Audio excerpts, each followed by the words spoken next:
देखिएगा आप यहाँ बायोलॉजी का एक कंसेप्ट है आरएनए और डीएनए में क्या अंतर है। बात एकदम सीधी सीधी समझिएगा, आरएनए क्या होता है, डीएनए क्या होता है।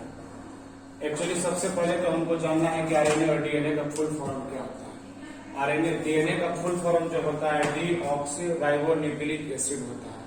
ये क्या होता है, डीऑक्सीराइबोन्यूक्लिक एसिड होता है। और ये क्या होता है, डबल स्ट्रैंड होता है। इसमें जो होता है ना डबल स्ट्रैंड, ऐसे धागा जो बनेगा ना इस टाइप का बनेगा धागा। आपको बात समझ में आ रहा है, डबल स्ट्रैंड का होगा।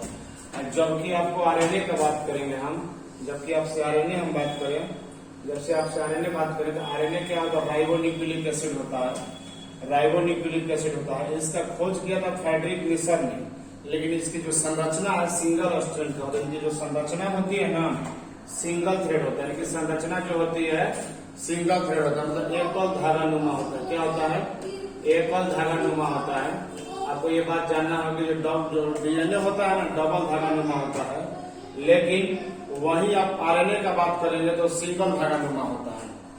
और इसकी संरचना रॉबर्ट हैली ने की थी। क्या किया था रॉबर्ट हैली ने।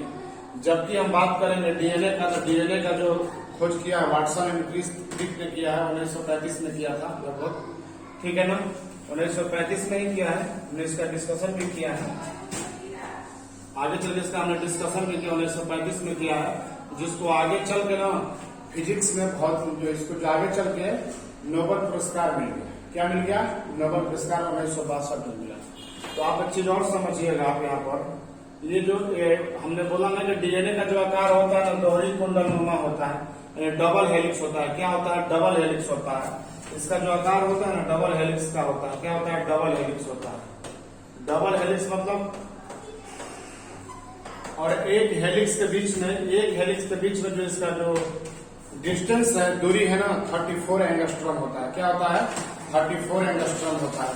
डीएनए क्या करता है, सूचना देने का काम करता है। डीएनए सूचना देता है, इंफॉर्मेशन देता है।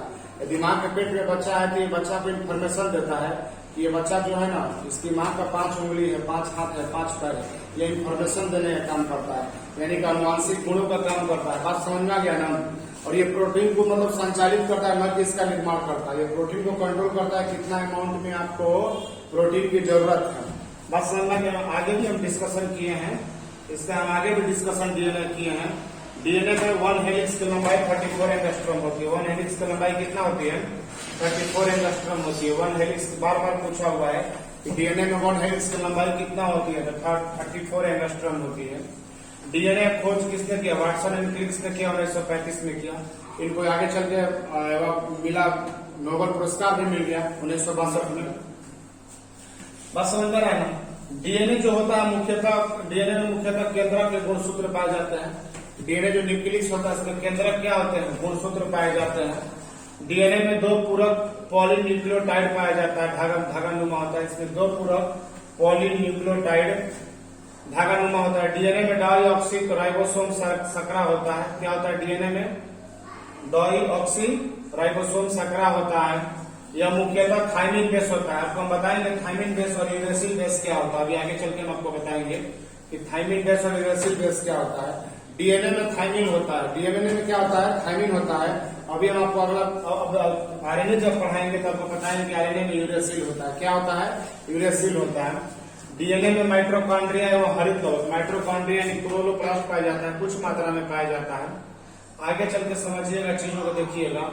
डीएनए में एडेनिन हमेशा थाइमिन के स्थान के साथ 2 हाइड्रोजन बॉन्ड बनाता है। एडेनिन जो होता है, एडेनिन थाइमिन के साथ डबल हाइड्रोजन बॉन्ड बनाता है। एडेनिन थाइमिन के साथ डबल हाइड्रोजन बॉन्ड बनाता है, जबकि अपना गुआनिन एवं साइटोकिनिन के साथ 3 हाइड्रोजन बॉन्ड बनाता है। क्या होता है, 3 हाइड्रोजन बॉन्ड बनाता है।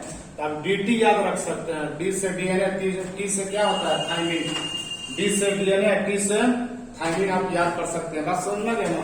अभी थोड़ा सा एक स्ट्रक्चर आपको दिखाने आए हमको कि डीएनए और आरएनए में क्या फर्क है। तो डीएनए में देखिएगा जो नाइट्रोजन बेस होता है ना, एडेनिन होता है, साइटोसिन होता है, और गुआनिन होता है और थाइमिन होता है।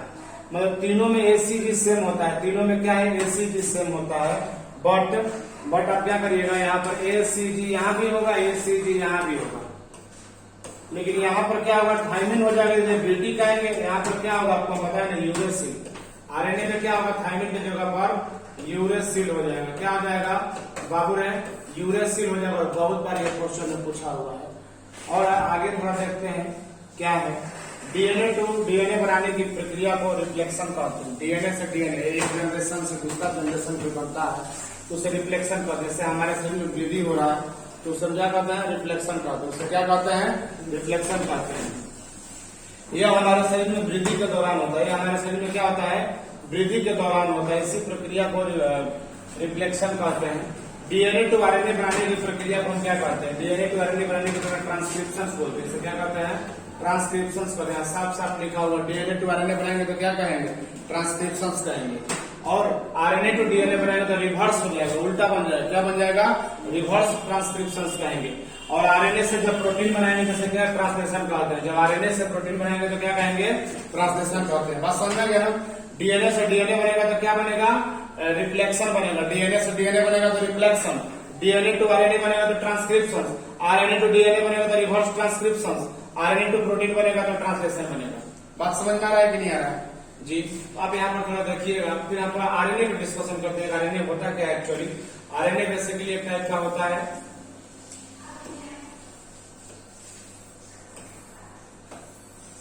आरएनए के बारे में थोड़ा डिस्कशन करते हैं। आरएनए देखिएगा, आरएनए में बताएगा, आरएनए की जो खोज है फ्रेडरिक एंडरसन ने किया है। संरचना रॉबर्ट हेली है। ये सिंगल होता है, एक ही नुमा होता है। यह सिंगल होता है, क्या होता है, एक नुमा होता है। मतलब इसमें एक धागा होता है। क्या होता है, एक धागा होता है। और इसकी जो संरचना बनाई है रॉबर्ट हेली ने बनाई है। आरएनए केंद्रक, कोशिका द्रव्य, राइबोसोम्स और पादप वायरस से मिलकर बना होता है। इसमें थायमिन के स्थान पर यूरासिल का प्रयोग किया जाता है। बार बार एक ही बात को बोल रहे हैं। इसमें थायमिन के स्थान पर क्या है, यूरासिल का प्रयोग किया जाता है। आरएनए कितने प्रकार का होता है, आरएनए एक प्रोटीन का निर्माण भी करता है, आप ध्यान रखिएगा। आरएनए 3 प्रकार का, आरआरएनए, टीआरएनए और एमआरएनए। आरआरएनए को राइबोसोमल कहते हैं। आरआरएनए को क्या कहते हैं, राइबोसोमल कहते हैं। प्रोटीन का निर्माण करता है। आरआरएनए क्या करता है, प्रोटीन का निर्माण करता है। टीआरएनए अमीनो अम्ल को प्रोटीन के निर्माण स्थान पर ले जाता है। टी जो ट्रांसफर्स जो होता है वहां से पकड़ के अमीनो अम्ल को प्रोटीन जहां बनना होता है वहां इसको ले जाता है जगह पर। बात समझ में आ रहा है ना। इसके बाद में एमआरएनए मैसेंजर, जो मैसेज देता है, जो क्या करता है, मैसेज देता है। मतलब अमीनो अम्ल को चुनना होता है, कौन सा अमीनो अम्ल प्रोटीन बनाने के लिए जाएगा, कौन सा नहीं जाएगा, इसके बारे में डिस्कशन करेगा। ठीक है ना। ये अपना थोड़ा छोटा ओवरव्यू है। यदि कहीं आपको कुछ लगेगा बताइएगा हमें, ठीक है। फिर मिलते हैं आप लोगों से अगले वीडियो।